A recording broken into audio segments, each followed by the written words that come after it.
Estamos ao vivo. Boa noite para você sintonizado na nossa cultura esportiva, principalmente o pessoal do IG.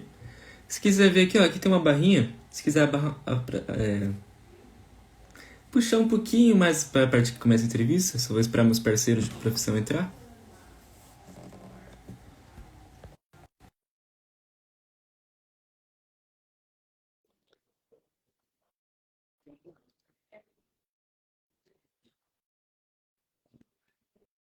Só um momento aí, rapaziada.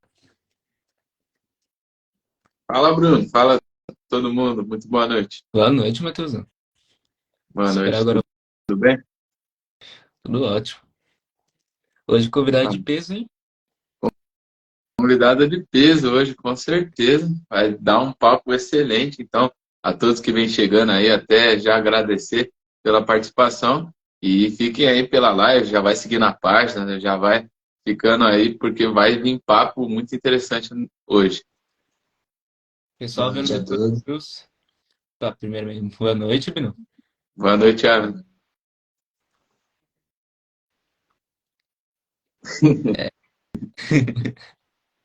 É isso, rapaziada. Tá vendo no Instagram agora. Vai curtindo, repercutindo. Segue a Cláudia lá nas redes sociais. Segue cultura também, obviamente. Isso. Aí, com certeza. Convidou ela, Bruno? Ai, perdão. É,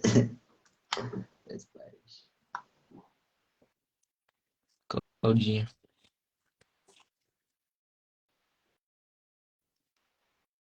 Putz, cara, não tá. Ah,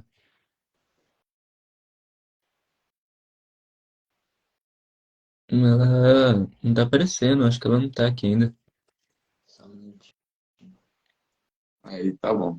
Mas daqui a pouco ela chega aí e a gente começa nosso papo, né? Até aí o Gil Arruda entrou também. Salve, Gil Arruda. Primeiro convidado aí que a gente fez nosso bate-papo. Ótimo narrador. Obrigado pela participação, Gil.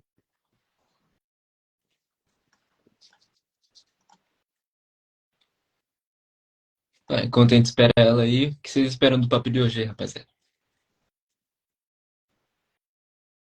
Cara, vai ser excelente. Como a gente tá vendo, é uma, com certeza, uma ótima profissional. Já trabalhou em diversas áreas, diversas empresas, diversas comunicações diferentes. Então, uma pessoa muito versátil e que dá para se esperar muitas coisas. Então, tanto para a gente conhecer do trabalho dela e o que passa pelos bastidores, e também para o nosso público, né? Para ele ficar sempre atento e também estar inteirado sobre tudo que ela faz e o que ela vem fazendo, o trabalho dela atualmente. Então, com certeza, vai ser interessantíssimo o nosso papo hoje.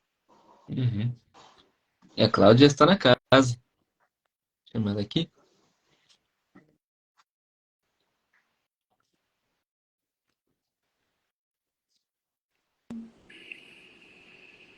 Aí, Boa noite, Cláudia, tudo Boa bem? noite, gente, tudo bem? no leite. Boa noite, tudo bem? Tudo jóia. Bom, vamos dar início ao nosso bate-papo. Primeiramente, quero me apresentar, sou o Abner. Esse no canto do superior é o Bruno, no canto superior direito é o Matheus, e no meu canto superior esquerdo, no meu canto inferior esquerdo, é a nossa convidada especial, Cláudia Vilarinho. Bom, antes de apresentá-la, quero apresentar um pouco sobre o nosso projeto, Cultura Esportiva. Ele tem o intuito de promover a cultura de Sorocaba, focando nos esportes regionais, São Bento, futsal, vôlei. Também expandir nosso conhecimento para os esportes menos reconhecidos no ambiente brasileiro. Bom, dadas as apresentações, quero apresentar a nossa convidada, Cláudia Vilarinha, que teve várias experiências no mercado brasileiro e exterior, como passagens pela SPN, Web Motors, Fox Sport, Instituto de Estudos de Televisão, Comalt, Globo, Casa de Cinema de Porto Alegre, Urca Filmes, Record, e hoje trabalha na produção de conteúdo para o T360, uma escola que oferece cursos de comunicação, esportes e variados temas para a rede social. Bom, nas apresentações, Cláudia Vilarim, apresente um pouco sobre sua carreira, sua profissão, sobre você. Tá certo. Muito obrigada, gente. Primeiro eu quero agradecê-los ao convite para estar aqui com vocês, me sentindo lisonjeada. É tudo isso que você falou, adorei. Obrigada por ter feito essa pesquisa. Eu realmente, ao longo da minha carreira, me preparei para ser uma comunicadora. Hoje estou comunicando esportes, que eu imaginava que algum dia isso ia acontecer. Quando eu comecei lá atrás, eu queria ser VJ da MTV. Eu não sei se vocês chegaram a conhecer a MTV, porque ela foi extinta em 2013. E era um canal super alternativo, experimental, então era uma coisa que me movia também com conteúdo de entretenimento de música. E enquanto eu assistia MTV, o meu pai assistia ESPN. E eu sempre fui a jogos, a estádio, para assistir futebol com ele. A gente também assistia outras modalidades, mas o futebol sempre foi muito forte para a gente. Era nosso encontro ali no domingo, assistindo toda a rodada do brasileiro. E também a gente assistia basquete, assistia NFL. E eu não entendia muito, né? Eu confesso que comecei a entender mais depois que eu trabalhei na ESPN, porque é uma tônica do canal Esportes Americanos. E aí comecei trabalhando com produção de conteúdo, então essa parte mais de produção executiva, produção de pauta, desenvolvimento, roteiro, edição. Aí trabalhei em canais, nas produtoras que você mencionou, funcionava muito no mercado você atuar em produtoras e produzir séries para canais diferentes. Então, dentro da Urca Filmes, por exemplo, eu produzi séries para Discovery Turbo, para o Off, para o Multishow. Para Casa de Cinema eu trabalhei para a Globo News, para a própria Globo Filmes. E o esporte entrou mesmo quando eu fui fazer a Libertadores, a final da Libertadores em 2019, que era aquele River Plate Flamengo. A gente teve, a Fox tinha uma chamada que era Casa da Libertadores. E a gente criou o quarto dos torcedores na Casa da Libertadores. Então a gente criou um quarto para cada um dos torcedores, eles ficaram confinados. E foi um projeto muito legal, que foi um projeto transmídia, além de ter ido para a TV. A gente teve um aporte muito legal com relação a outras mídias. Então, funcionava nas redes sociais, a Fox Sports, funcionava no YouTube, enfim. Então, ele foi um projeto que deu sucesso. E logo depois teve a fusão com a ESPN, com a compra da Disney, da Fox Sports. E aí eu entrei exatamente nessa fusão no processo de transformação do canal, porque a gente percebia que a Fox Sports ela tinha uma tônica mais alta, um tom mais alto, mais próximo do público, e a ESPN sempre foi um pouco mais sisuda, no sentido de ter a comunicação muito especializada, algo muito em que o conteúdo ali, o jornalista sempre teve muito mais poder na fala do que realmente só essa coisa de estar com o público que a Fox também fazia e fazia muito bem, tanto que chegou e com apenas 8 anos de mercado chegou a bater ali o Sport TV. E aí com essa fusão a ESPN ficou muito mais forte porque veio com os direitos de Libertadores e aí começou a bater de frente, a gente teve que bater de frente com o Sport TV, né, no sentido de estar ali liderando junto. E aí a gente começou a fazer esse desenvolvimento da comunicação, como transformar essa comunicação, como aproximar o público e também manter o DNA da ESPN, que é esse DNA de ter muita credibilidade e também de ter esse público vindo junto com a Fox Sports. Então foi um trabalho muito legal, né? Porque eu era produtora de audiovisual. E eu sempre quis ir para o vídeo, sempre foi um objetivo da minha carreira também, como esporte, ir para o vídeo.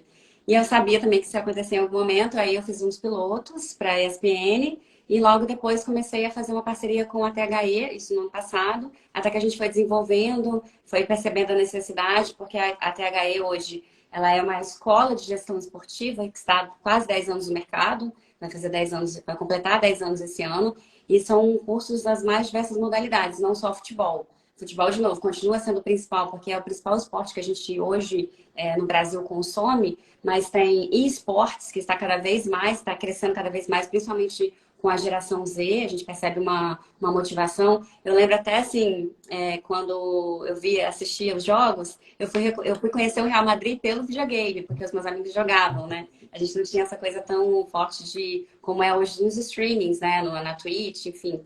E aí a gente tem esse trabalho também com esportes e outras modalidades, mas sempre pensando em qualificar, em tornar o esporte mais profissional. A gente trazer profissionais do mercado para que a gente possa qualificar pessoas que estão querendo se inserir ou que já estão no mercado, para que elas possam cada vez mais se desenvolverem.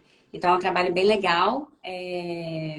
E aí foi isso, assim, eu acho que foi bacana conseguir juntar nesses dois momentos. Esse meu objetivo de ir para o vídeo com a escola e tem muito lugar ali, um posicionamento para mim no sentido de ser hoje uma representatividade. A gente entende cada vez mais que o D&I, Diversidade, Equidade e Inclusão, é uma tônica dentro das empresas, não só por ser uma agenda da ONU, ESG, que a gente tem até 2030 para ter 30% de mulheres dentro das empresas e também com equidade de gênero, mas no esporte, onde a gente sabe que o esporte é um lugar de transformação, a gente sabe quanto que atletas, né, a gente vê a Rebeca Andrade, tantos outros, principalmente nas mais diversas modalidades, e a gente entende que quando você tem uma pessoa, por exemplo, eu que sou uma mulher indígena negra, que pode representar, que outras mulheres possam me ver e se assistirem ali, ó, se ela consegue, ela chegou, eu também posso. Então, um lugar de fala, um lugar de posicionamento e também para as mulheres, né? Eu lembro que quando eu ia para estágio com meu pai, não tinha banheiro feminino nos estádios. E hoje a gente percebe que a mulher já é mais de 30%, 35%, se eu não me engano, até o ano passado, de público dentro dos estádios eram de mulheres, e sem falar do futebol feminino, que cada vez mais tem se desenvolvido, as mulheres têm ganhando protagonismo. A gente vai ter daqui a pouco a Copa do Mundo, dia 20 de junho, Copa do Mundo Feminina, que começou em 91. A gente tem ali um hiato, né, com relação à Copa do Mundo Masculina, que começou em 1930. E na sexta-feira, eu até fiz um vídeo, fiz um Reels falando sobre isso. Na sexta-feira, a Federação Paulista e a Prefeitura de São Paulo fecharam um acordo para ter a primeira copinha feminina. Uhum. Então, a primeira edição da Copinha, que é o principal campeonato de base do mundo, vai ter uma edição feminina em dezembro desse ano, com 16 equipes. Hoje, a Copinha masculina ela tem 128 equipes, então a gente percebe assim, que tem um caminho ainda para acontecer, só que a gente já percebe também um avanço muito grande. Então, eu falo muito disso, assim, eu sou muito ativista, acredito muito na gente olhar para frente e também olhar para trás no sentido digital. O que a gente precisa fazer agora para mudar? Mas no sentido de entender que o que está acontecendo, né? Porque também se a gente ficar só falando da dor, do que já aconteceu, a gente não vai para frente. Então, eu preciso saber a história, preciso entender o que a gente já viveu, para entender também hoje por que às vezes mulheres narrando, comentando futebol, existe ainda uma resistência cultural, muito mais do que de talento ou de competência. Existe, assim, não... As pessoas não estarem acostumadas, né? O público não está acostumado a escutar ainda mulheres narrando e comentando, e a gente também vem assistindo que isso está mudando cada vez mais, ainda bem. Então, é muito nesse lugar, assim, eu acho que a gente tem essa oportunidade e eu me sinto muito honrada em poder hoje comunicar e poder estar ocupando esses espaços para que outras pessoas, de novo, possam ver e também se sentirem representadas. Excelente. Até parabéns, Cláudia, pelo seu trabalho e pela responsabilidade que você tem por fazer disso, né? Não é um trabalho fácil e você faz com muita excelência, uma pessoa que já passou por muitas áreas e muitos trabalhos diferentes e conseguiu fazer com excelência. Então, parabéns por isso. E eu queria saber, Cláudia, como que é passar de uma emissora que é fechada e uma aberta. Você que já teve trabalhos, como você até mesmo falou, da ESPN, também já passou pela Record, pela Globo, por diversas emissoras diferentes. E como que é há muitas diferenças? Como que funciona essas diferentes emissoras? E também uma visão da mulher neste caso, né? Porque, como você falou, há muitas melhoras ainda, esse avanço tecnológico, e que hoje a gente consegue ver mulheres narrando, mulheres comentando até bastante, mas que ainda tem coisas para melhorar, né? Como que você vê isso também, Cláudia? Perfeito. Na Globo e na Record, eu trabalhei nas afiliadas no Espírito Santo. Eu nasci em Vitória, no Espírito Santo, e aqui a gente brinca que a gente chutava para o gol e corria para defender. Porque realmente era uma equipe muito pequena, com uma estrutura pequena, então você tem que fazer tudo. Então, assim, eu produzi um programa que está no ar desde 2001 e é o principal programa de entretenimento do Estado. Até hoje está no ar, já ganhou vários prêmios de afiliadas, que é o Em Movimento. E ali foi uma escola para mim, porque eu pude passar por todos os processos, todas as etapas, né? Então, desde a sugestão de pauta do conteúdo do programa, que acontecia, que ele é exibido semanalmente, até acompanhar essa gravação com os repórteres. Eventualmente eu gravava sozinha também, a gente explicava que era repórter mãozinha, então eu ia lá, só entrevistava, não aparecia, porque também... primeiro eu entrei como estagiária, depois eu virei produtora, fui contratada. E aí a edição, que a gente chamava de decupagem, mas aí passou por um processo, como você colocou bem, tecnológico, a gente começou a já fazer uma pré-edição, que facilitava muito, porque em vez de a gente ter que ficar anotando o time code do cartão ou da fita, né, na época também, você já entregava um formato, a formatação de como seria aquela matéria. Então, no jornalismo, a gente fala de cabeça, de abertura, passagem, sonoras, que são as entrevistas, e os offs, que são as narrações, quando a gente tem imagens cobrindo ali, explicando o que tem naquele conteúdo. Então, a gente fazia até uma pré-edição, né, desse material, e aí você acaba desenvolvendo muito, você acaba não tendo. É uma oportunidade, para mim, eu via muito assim, sempre vi como uma oportunidade de desenvolvimento. Independente assim, tá fazendo muita coisa, mas a gente tem possibilidade de desenvolver. E é também o momento que a gente vai escolher para qual caminho a gente quer se especializar. Então, acho que a principal diferença que eu posso destacar aqui entre as afiliadas ou TV abertas, né, é essa situação de você ter poucas pessoas. Na ESPN, confesso que não era tão diferente assim, porque também é um canal um pouco mais enxuto, ainda assim, não tem como comparar, é um abismo, assim, o estúdio do Sport Center é uma coisa, assim, fenomenal, uma coisa, é lindo, eu chegava lá e me sentia assim, nossa, né, que coisa estonteante, principalmente depois da reforma que teve, ele é exatamente como é o Sport Center americano, tanto de Los Angeles quanto de Bristol, que é onde fica a doméstica, né, onde fica a emissora principal, que fica na cidade de Bristol, em Connecticut, nos Estados Unidos. E aí você acaba assim, quando você vê um caminhão, eu brinco assim, você aprende a dirigir um Fusca, aí você pega uma Ferrari, sabe assim? Então você chega lá na Ferrari e você voa. Então acho que foi mais ou menos uma trajetória, até por isso também que acho que foi uma passagem rápida também, porque já desenvolvi muitas coisas que eu gostaria de desenvolver e logo tive a oportunidade de tocar o projeto com a THE, que é uma escola incrível, que é um projeto muito bacana, existe ali muito além dos cursos, né? Existe um DNA da diretoria da escola que é uma dedicação, que é uma paixão pelo que faz, sabe? Essa coisa de levar o conhecimento. Eu brinco muito que quando a gente leva o conhecimento, quando a gente ensina, a gente aprende muito mais, né? Isso, na verdade, eu acho que isso é até comprovado cientificamente.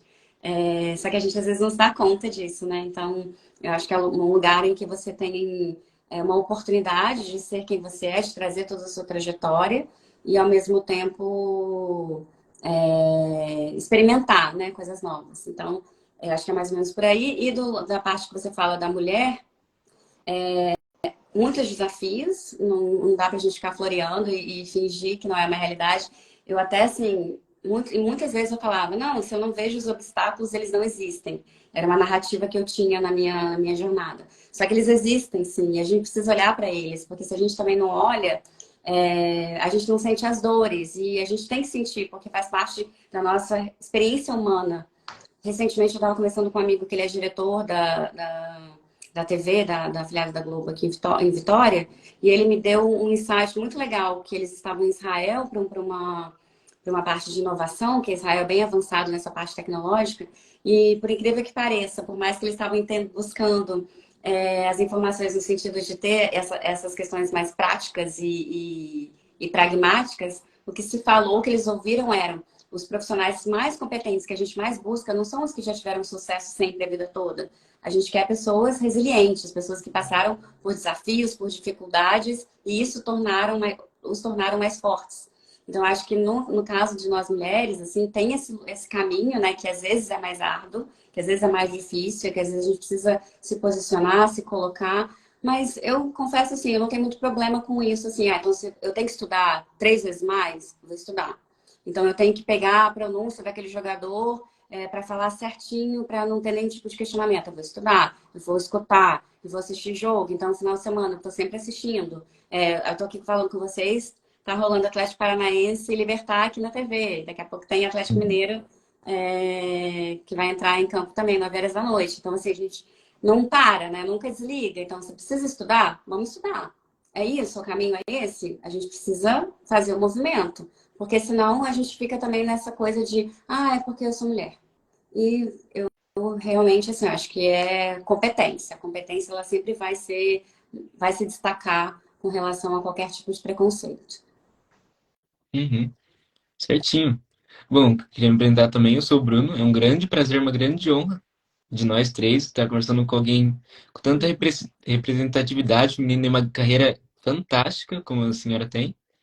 E eu gostaria de saber um pouco como começou esse seu amor pela comunicação, já que você passou tanto de produtora de cinema até apresentadora, executiva.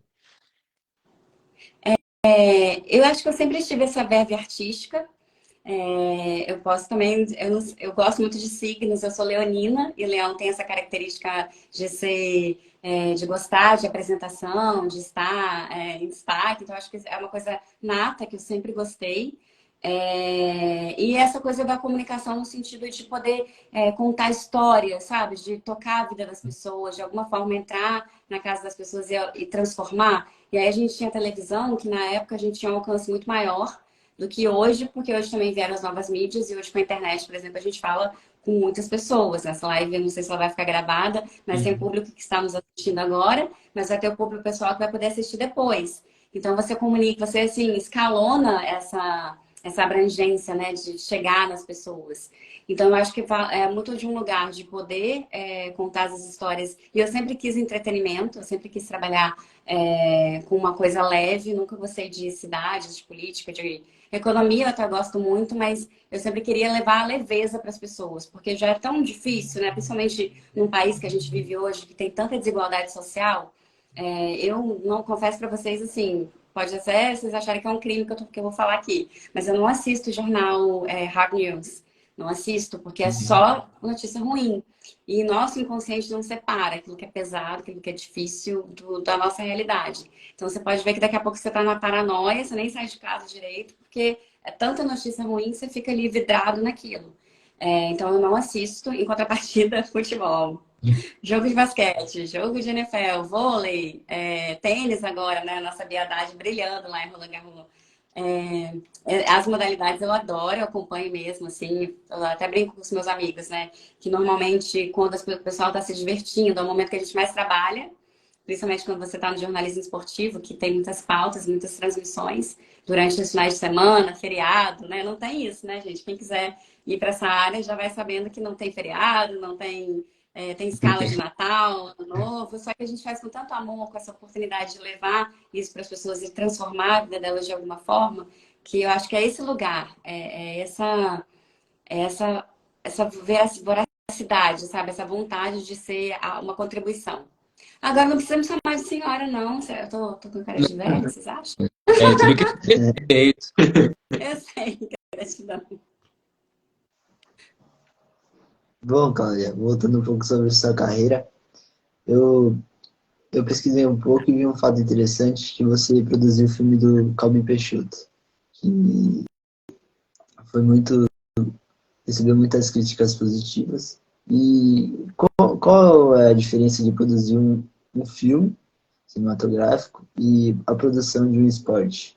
Produção de um artigo, de um canal esportivo. É bem diferente. O Calbi foi realmente especial. A gente fez uma entrevista da Camila Santiago, que não está mais entre nós, que não sei se vocês conhecem, mas é, para mim, um dos maiores intérpretes que esse país já teve. No caso do Calbi, especificamente, a gente era um documentário.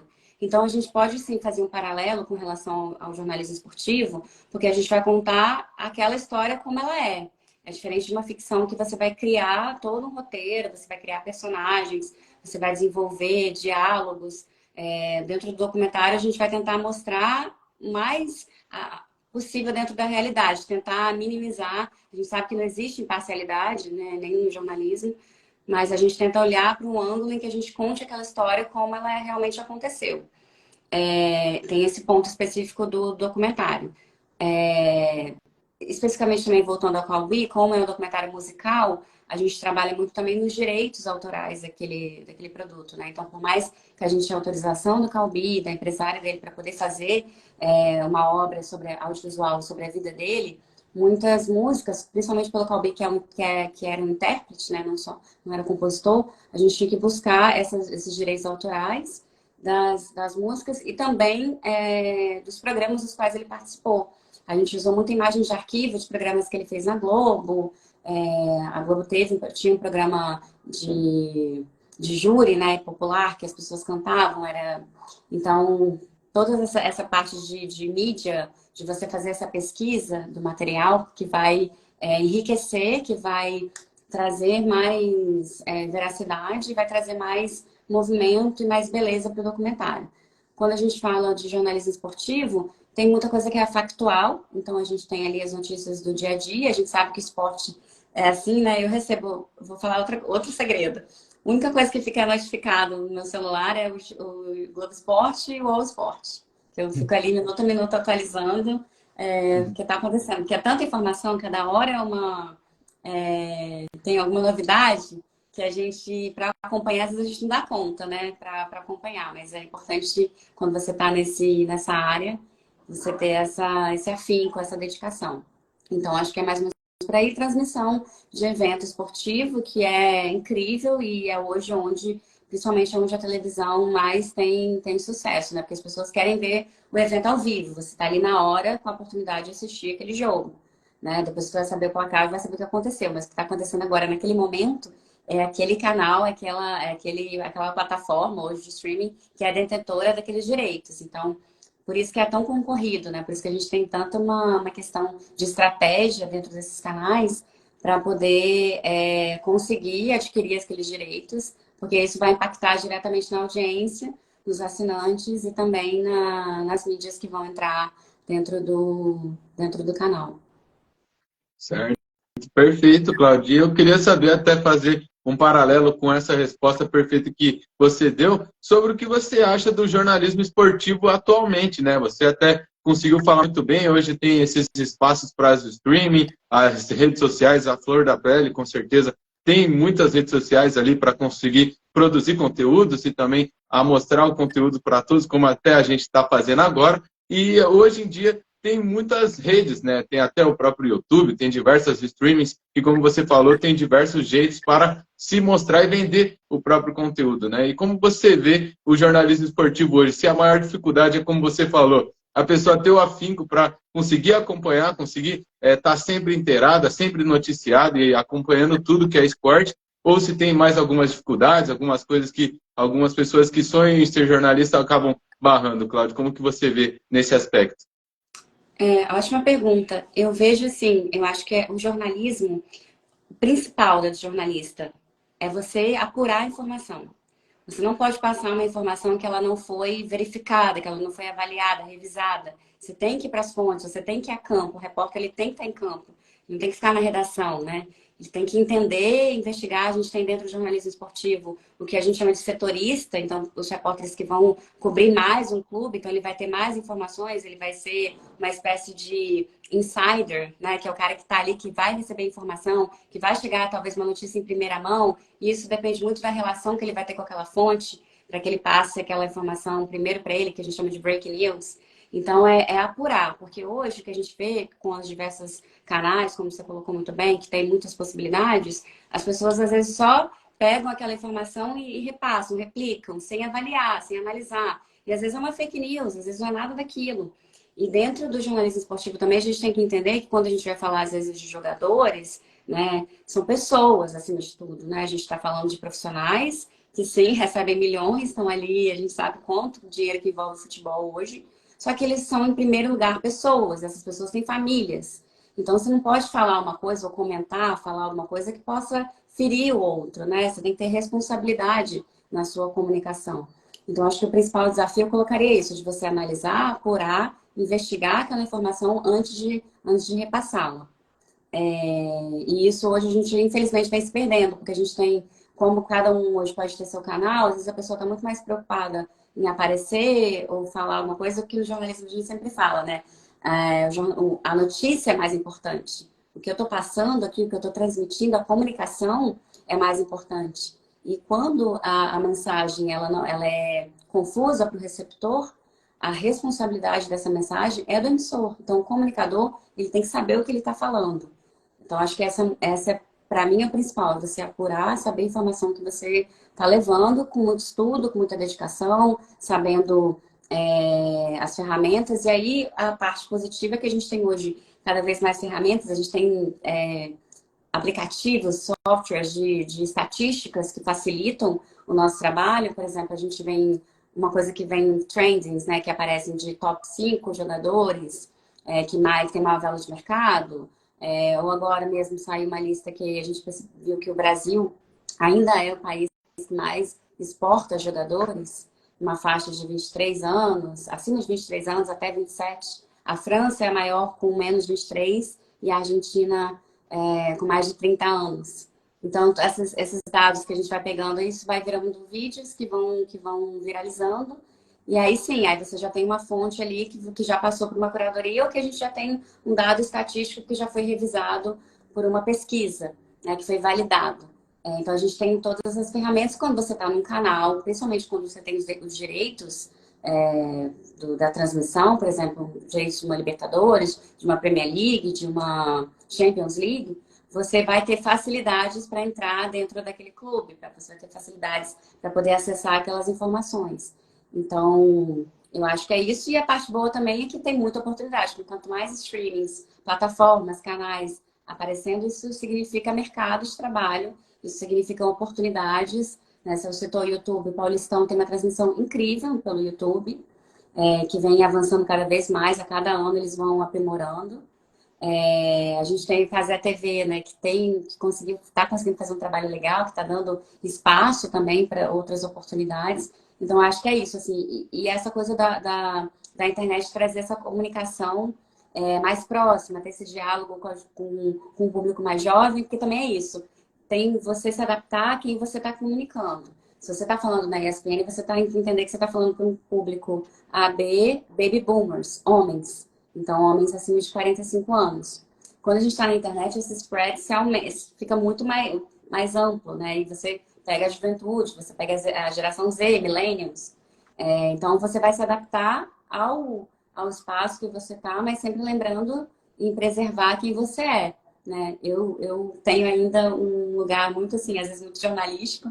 Até minha fono fala comigo, tenta ser um pouquinho menos sisuda ou falar um pouquinho mais solta, porque eu realmente é como eu falo, eu adoro sinônimos, adoro português, então eu gosto muito da comunicação elaborada, então eu tenho é o meu jeito de ser e eu sou assim na minha vida pessoal. Mas também tem um jeito um pouco mais descontraído, então você tentar colocar a tua essência, mas ao mesmo tempo se adaptar ao meio que você está, porque aí você vai comunicar, a sua informação vai chegar melhor para o público. Uhum.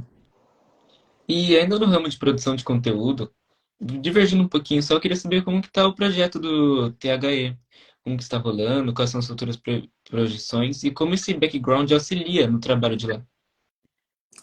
A THE tem várias novidades. A gente vai ter agora um curso de sponsor, que é de patrocínio no esporte. É um curso online, vai começar no dia 12 de junho. Eu até convido vocês, porque no dia 12 vai ter uma aula aberta, gratuita.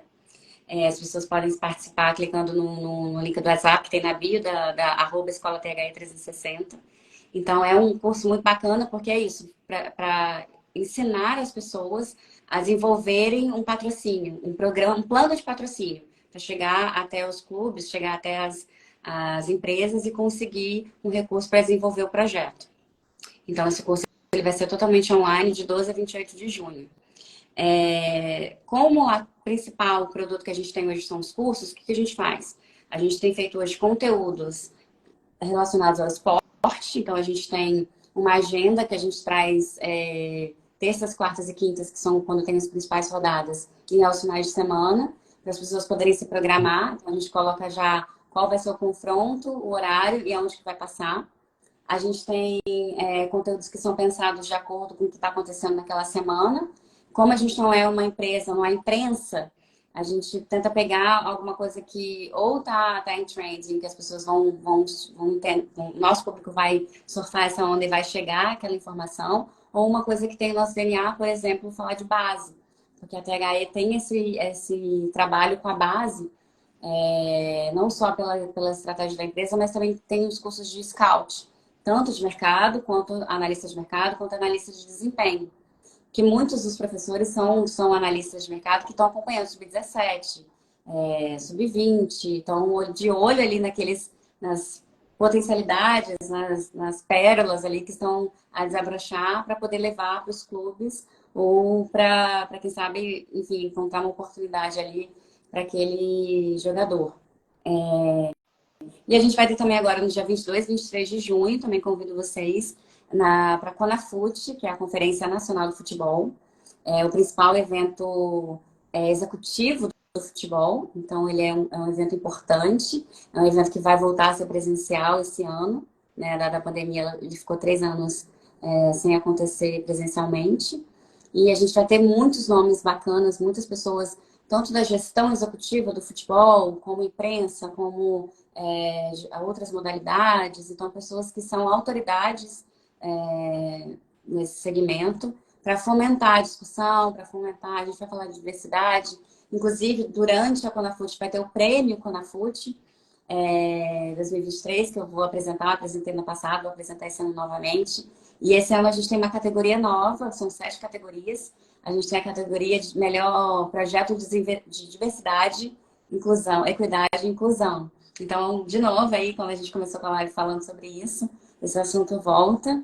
O ano passado foi uma categoria que a gente homenageou, não era uma categoria de júri, porque o prêmio se dividia em júri especial, especializado e júri popular. Então, as pessoas podem votar no site, tem lá a opção para você votar, participando, tem peso de 10%.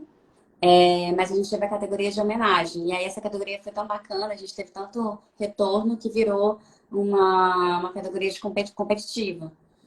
E aí é isso. Então, você tá nesses meios, você tem essas oportunidades. O conteúdo que a gente desenvolve é para, obviamente, as pessoas estarem envolvidas no futebol ou nas outras modalidades, mas para que elas possam conhecer os cursos da escola, para que elas possam nos tornar assim, alunos da escola, né? Então, esse sempre é o objetivo. A gente sempre tenta direcionar para que as pessoas possam conhecer e porque a gente traz muitas pessoas bem-sucedidas no mercado. A gente teve a 10ª edição agora há pouco do documentarista esportivo, que tem o Mário Marra, tem o Léo Bertozzi, tem a Renata Ruel, que são pessoas profissionais super bem-sucedidos, profissionais que estão no ar e que vêm avançando cada vez mais, que têm já uma carreira consolidada. Eles trazem as experiências deles e também trazem essa motivação e essa especialização mesmo, porque tem aula prática também. Tem a Paloma Carvalho participa também, ela é produtora da ESPN, e ela faz uma aula prática para avaliar o desempenho dos futuros comentaristas esportivos. Então, é muito legal. A gente sempre tenta mesclar isso, com a aula teórica com a aula prática, para que a pessoa possa sair de lá com essa visão ampla e entender assim, qual que é o caminho que eu quero seguir a partir de agora. E o networking, né, gente? O networking é tudo, sempre será, né? A gente se comunicar, a gente saber as coisas. Eu mesmo, assim, fiquei muito honrada com o convite de vocês mais uma vez. A gente não se conhecia, né? O Abner me mandou uma mensagem. Eu fiquei super feliz, super honrada, porque é muito legal, assim, quando... Para mim é um reconhecimento, né, desse trabalho que a gente está fazendo. Então, eu agradeço muito mais uma vez. Bom, Cláudia, nós que agradecemos o convite que você fez sobre os eventos que vão acontecer no TH e partindo da parte da comunicação, você produziu vários longas nos Estados Unidos também, acho que em 2019, e qual é a diferença entre produzir algo voltado para o Brasil, própria língua, e algo voltado para outro idioma no exterior? Essa produção, não só a produção, a parte do como se lidar com o idioma de outras pessoas, a linguagem, que você destaca? 2019, você fala do filme do Denison? Fala? Isso. Uma que eu falo é um projeto muito bacana, que ele é um projeto de nicho. Ele é um projeto que ele é de terror. E o Denison Ramalho, ele é um diretor, assim, incrível, com muitas ideias. E a Casa de Cinema é a Casa de Cinema de Porto Alegre, é uma das principais produtoras do país. Ela é vencedora de Emmy, que é o Oscar da TV internacional, da TV americana e internacional. Ganhou esse Emmy com O Doce de Mãe, que é uma série que foi pra Globo, com a Fernanda Montenegro. E esse filme foi muito interessante, porque, mais uma vez, a gente percebe ali, ó, streamings, plataformas, nicho. Aí, independe da língua, porque quando você tem um nicho, um público que foca, que vai consumir aquele produto, não importa qual é a língua, desde que tenha a linguagem, desde que tenha a narrativa que vai chegar naquele público. Claro, a gente usou recursos para isso. O filme foi totalmente legendado, a gente revisou as legendas inúmeras vezes para trazer o mais próximo possível do que eles usam lá, da linguagem usada pelos países, porque a gente fez esse filme, ele fez uma carreira em festivais, antes de sala de cinemas. A gente colocou em vários festivais, ele foi selecionado para 17 e ganhou os principais festivais internacionais ligados a nicho, a terror. Então foi muito bacana, assim, eu trabalhei nessa parte especificamente com a distribuição do filme. Então foi exatamente esse contato com as curadorias dos festivais, da gente fazer com que eles tivessem interesse, e o próprio nome do Denison já ajudava também, porque ele morou nos Estados Unidos, então ele já tinha todo um repertório e as pessoas já conheciam o nome dele lá.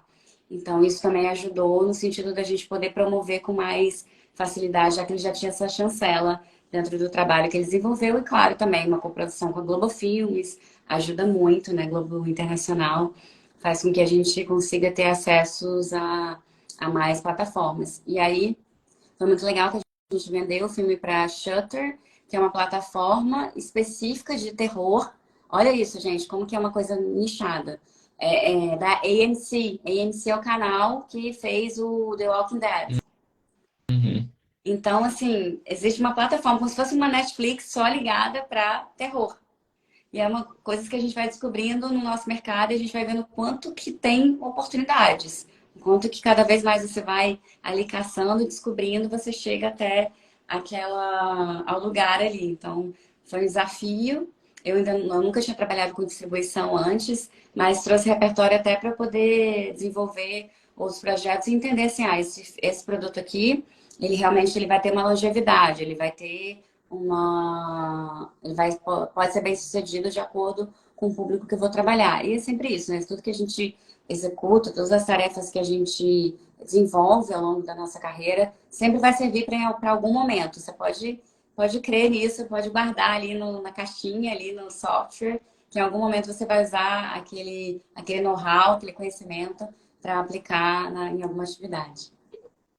Perfeito, Cláudio. Com certeza interessante demais essa parte do cinema. E até eu queria te perguntar muito sobre isso. A gente que vem falando da sua carreira, que é muito longeva e que você já fez excelentes e diferentes trabalhos, o que te motivou a mudar bastante de área, né? Você já ter sido reprodutora de cinema, apresentadora, reprodutora de conteúdos. Então, o que te motivou a mudar essas áreas e o que você pensa mais para frente? Está gostando da área que você está atualmente? Você quer seguir? E o que você pensa mais para frente? Qual o seu maior objetivo? Algum sonho que você pode dizer para a gente? E o que você acha que você quer seguir mais para frente, Cláudio? Eu acho que tem muito a ver com esse lugar de que a gente é mutável, a gente pode ser o que a gente quiser, não tem limite. Limite, na verdade, quem coloca somos nós mesmos. E aí as oportunidades que vão aparecendo no caminho. Quando eu comecei, a produção me parecia uma área em que eu poderia desenvolver dentro de uma cadeia cinematográfica ou televisiva ou de audiovisual, já que hoje a gente está falando de outras mídias e de outras plataformas. A produção, ela me parecia uma área de muito em que você tem que olhar o todo, porque o produtor, assim, gente, você percebe o produtor quando é errado.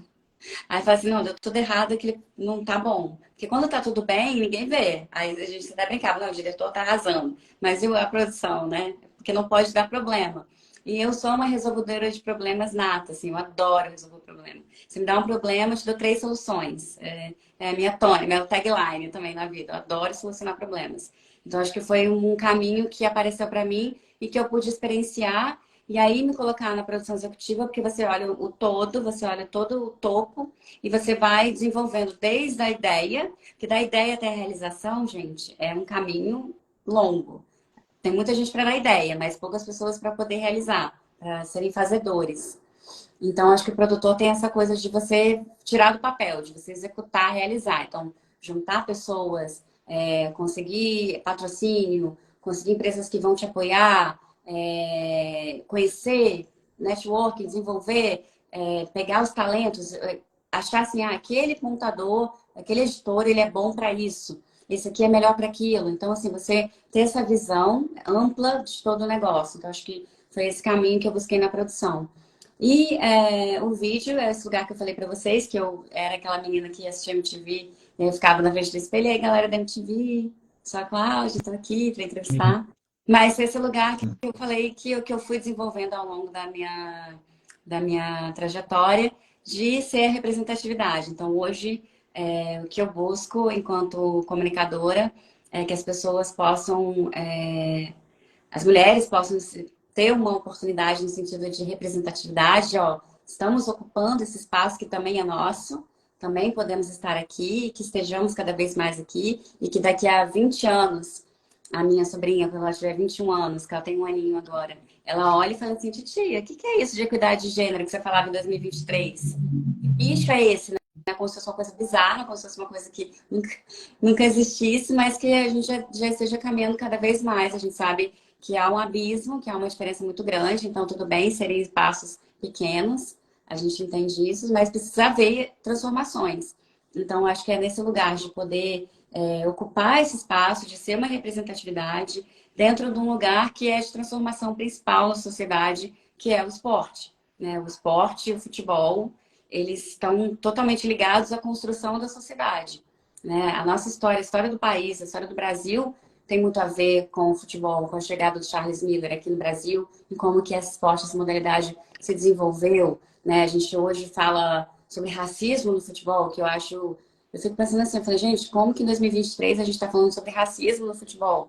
A gente podia estar falando de avançando, a gente podia estar falando aqui sobre coisas mais evoluídas, então eu também, por ser indígena e negra, também tenho esse lugar da parte do preconceito da raça. Então, ocupar esses espaços, estar ali e ver isso naturalizar, isso virar uma coisa comum, das pessoas não acharem, não, tem sim mulheres que jogam muito bem, tem mulheres que narram muito bem, tem mulheres que apitam muito bem o jogo, tem mulheres que apresentam muito bem, que podem ser ocupados pelas pessoas, independente de gênero, independente da cor, independente da classe social, do que for, é só você poder dar oportunidade e a pessoa mostrar aquilo que ela tem para oferecer. Claro, precisa de estudar, precisa de se dedicar, precisa se desenvolver, e ainda bem que a gente tem cada vez mais plataformas que dão esses espaços, então eu sou muito grata também à THE por isso, porque hoje a gente tem desenvolvido um departamento de marketing que tem sido muito legal, junto com o Serginho, o Luan, que são os meus parceiros, a gente está construindo uma nova etapa dentro da escola, e a gente poder experienciar e trazer esse lugar de fala que as pessoas possam se sentir representadas. Sim, em minha opinião, acho que esse é o brilho do esporte. O esporte, além de um entretenimento, é muito mais que uma função social também. O esporte é feito para todos, todos têm que se sentir representados e acolhidos pelo mesmo. Perfeito. É isso aí. Exatamente isso. Uhum. E eu tenho uma pergunta, ela é meio vaga, mas é só por uma curiosidade. Como é o processo de se desenvolver na comunicação? Em quesito de conexões que você faz, por exemplo. Conexões como? Eu não entendi a última parte da pergunta. O que você faz, por exemplo, um networking? Ah, tá. Então, eu acho que é isso. A gente já participa muito de eventos. Os eventos são muito importantes porque a gente se conecta com pessoas. Hoje em dia, rede social, gente, eu falo, tem que ser cara de pau. Você achou um cara lá no LinkedIn que ele tem trabalho em tal função e você acha que tem a ver com aquilo que você quer desenvolver? Manda lá uma conexão, um convite, manda uma inbox. Tenta fazer o contato, vai procurar, e aí cada vez mais você percebe que existe a conexão da conexão da conexão. Alguém pode te auxiliar a chegar naquela pessoa. Porque a gente precisa ter vergonha, né? Quando a gente tem uma vontade, uma verdade, e a gente quer se dedicar, a gente quer aprender, e a gente tem a oferecer, por que não, né? O não a gente já tem, pode ser que a gente escute muito não. Eu escutei muitos não na vida, muitos. Não foram poucos, muitos. E a gente podia até fazer uma outra live só falando sobre essa parte, né? Que a gente bota só o atleta no pódio, né? A gente não vê todo o desafio, todas as partes difíceis que aquele atleta teve que fazer, né? Todas as partes em que não mostra, que a Globo não mostra, né? Que ele não tempo com a família, humilhação, gente falando que não vai dar certo, que não é para você. A gente veio o pódio. Então, assim, aqui a gente falou mais sobre essa parte das conquistas, né? Hum, Mas tem sim o seu desafio, só que aí você vai usando isso como um combustível para você chegar onde você quer chegar. Né? Você não vai murmurar, você não vai desanimar no primeiro não, você vai persistir. E aí conhecer pessoas, participar de lives, né? uhum. Uhum. Conhecer pessoas jovens que são sedentas, que têm vontade de fazer acontecer, ir na Conafute. Então, assim, você fazer network, você conhecer pessoas, cursos, se especializar, estudar, estudar, estudar, estudar, estudar. Uhum. Sim, sim. E mudando um pouco de visão, qual a sua opinião sobre o crescimento da seleção brasileira em ano de Copa do Mundo? E você acha que ele enviou para mim sua postagem sobre a copinha da feminina? Qual a sua visão, o seu crescimento sobre isso? Sobre a Copa Feminina, você fala, né? E da copinha também. A nova. Então, a Copa Feminina, a primeira edição foi em 1991, né? Então, né, a gente começou falando sobre isso, comparando com a Copa Masculina, que foi em 30, você tem um hiato aí de 69 anos. Então, já de antemão, não dá para comparar nada, assim, né? Por mais que seja a mesma modalidade, é como se fosse um esporte que estivesse, né, em outro momento, outra etapa. Dito isso, eu acho que a gente está num caminho, eu acho que essa Copa é a Copa que a gente vai falar da equidade, das oportunidades. A gente viveu isso na Copa do Mundo passada, no final do ano, com o trio de arbitragem, que foi histórico, né, o trio de arbitragem feminina. E a gente vai viver outras pontes, outros fatos históricos nessa Copa do Mundo Feminina, em que a gente percebe que o futebol está crescendo cada vez mais, que as mulheres estão ganhando, assim, protagonismo. O futebol feminino está sendo mais assistido, está sendo mais divulgado, está sendo mais difundido. A própria ESPN tem vários direitos, né? Tem a Premier League feminina, tem a Copa da Itália, tem N, N competições ligadas ao futebol feminino. A gente tem muitas atletas que são destaque. Então, acho que a gente tem grandes oportunidades aí para mostrar que veio, assim, como se estivesse concretizando essa modalidade. Falando de seleção brasileira, eu acho que a gente tem um caminho ali ainda para correr. Vou ficar muito feliz se a gente chegar nas oitavas e nas quartas. De novo, sou muito otimista. Uhum. Porque a gente tem, né, a gente tem a Alemanha, a gente tem a Inglaterra, França, Estados Unidos, Canadá, tem muitas seleções muito fortes, muito potentes. O Japão. Então, vai ser desafiador nesse sentido. E falando da Copinha, a gente foi uma notícia muito incrível, principalmente falando da questão de base, né, que é a maior competição de base do mundo e que já existe há muitos anos, e agora a gente tem uma edição feminina, que vai acontecer em dezembro. Então, a gente percebe esse caminho, a gente percebe essa vitória da equidade de gênero, que está ficando cada vez mais. O ano passado, os Estados Unidos fez uma equiparação salarial entre homens e mulheres para futebol. Tanto feminino quanto masculino receberão os mesmos salários, não vai ter diferenciação. Isso também foi histórico, Uhum. porque a gente sabe que os Estados Unidos, apesar de não serem tão fortes no futebol masculino, embora a MLS, que é a Major League Soccer League, tenha crescido cada vez mais, e tem dado mais espaço, até a Apple TV investiu 10 milhões, não sei exatamente o número, tá, gente, mas foi um montante bem significativo, que foi o que aconteceu mais ou menos há 30 anos com a Premier League, quando ela se desenvolveu a partir das vendas de direitos de transmissão. Uhum. Então, você percebe que a MLS está indo por esse caminho, porque está vendendo os direitos de transmissão, isso vai difundindo mais o esporte dentro do país ou até fora dele. Então, assim, apesar dos Estados Unidos não ser tão forte no futebol masculino, no futebol feminino é uma potência. É absurdo o que eles fazem. Então, quando eles pegam e fazem uma equiparação salarial, um país que tem que tudo que eles fazem lá respinga no Brasil, respinga em outros países, você vê que há uma oportunidade ali também de chegar e avançar na modalidade. Então, a gente eu diria, eu aposto que vai ser a Copa do Mundo da Equidade de Gênero, de mostrar mais. essa equiparação, essa potência, o nível de futebol feminino está cada vez maior, cada vez mais alto, as atletas estão cada vez mais desenvolvidas. Claro, a gente tem uma questão física, né, que o corpo da mulher é diferente do corpo do homem, mas é uma polêmica, e entrar, acho até com outras questões aqui para falar sobre isso.